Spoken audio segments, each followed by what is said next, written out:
ഇടുക്കി കട്ടപ്പന നഗരസഭയിൽ ബി.ജെ.പി. സ്ഥാനാർത്ഥി പട്ടികയിൽ ദമ്പതികളും. നിലവിലെ നഗരസഭാ കൗൺസിലർ ജോൺ പി ജെയും ഭാര്യ ലില്ലിക്കുട്ടി ജോണുമാണ് ഇത്തവണ ജനവിധി തേടുന്നത്. ബി.ജെ.പിയുടെ കട്ടപ്പന നഗരസഭയിലെ ഒന്നാം ഘട്ട സ്ഥാനാർത്ഥി പട്ടികയാണ് പുറത്തിറക്കിയത്. 19 വാർഡുകളിലെ സ്ഥാനാർത്ഥികളെ പ്രഖ്യാപിച്ചപ്പോൾ പട്ടികയിൽ ദമ്പതികളും ഇടം പിടിച്ചു. അമ്പലക്കവല വാർഡിൽ നിലവിലെ കൗൺസിലർ ജോൺ പി ജെ മത്സരിക്കുന്നു. തൊട്ടടുത്ത വാർഡായ മേട്ടുക്കുഴി വാർഡിൽ ഭാര്യ ലില്ലിക്കുട്ടി ജോണാണ് സ്ഥാനാർത്ഥി. നിലവിൽ ജോൺ ജയിച്ച വാർഡാണ് ഇത്. ആദ്യമായാണ് ലില്ലിക്കുട്ടി മത്സര രംഗത്തെത്തുന്നത്. അമ്പലക്കവല 23-ാം വാർഡായി. ആ വാർഡിലോട്ട് ഞാൻ മത്സരിക്കാനായിട്ട് പാർട്ടിയുടെ നിർദ്ദേശം ഉണ്ടായിരുന്നു. പിന്നെ അമ്പലക്കവല വള്ളക്കടവ് പ്രദേശത്തുള്ള ആൾക്കാരുടെ താല്പര്യം കൂടെ മാനിച്ചാണ് ഞാൻ ആ വാർഡിൽ നിന്ന് മത്സരിക്കാൻ തീരുമാനിച്ചത്.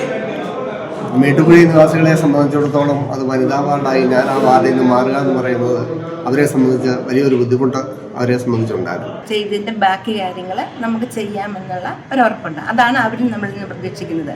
അപ്പം തങ്കസഞ്ചാരനെ എങ്ങനെ കാണുന്നു അതുപോലെയാണ് ലില്ലിക്കുട്ടി ചേച്ചിയെ കാണുന്നതെന്നാണ് അവർ നമ്മളോട് പറയുന്നത്. ഇനി വോട്ടല്ലേ നമുക്കറിയത്തില്ല, എന്നാലും ആ ഒരു വിശ്വാസത്തിലാണ് നമ്മൾ മുന്നോട്ട് പോകുന്നത്. കട്ടപ്പന നഗരസഭയിൽ ദമ്പതിമാർ മത്സരിക്കുന്നത് ആദ്യമായാണ്. ഇത്തവണ LDF-ലും ഭാര്യാ ഭർത്താക്കന്മാർ മത്സരരംഗത്തുണ്ടെന്നാണ് സൂചന. അമൃത ന്യൂസ്, ഇടുക്കി.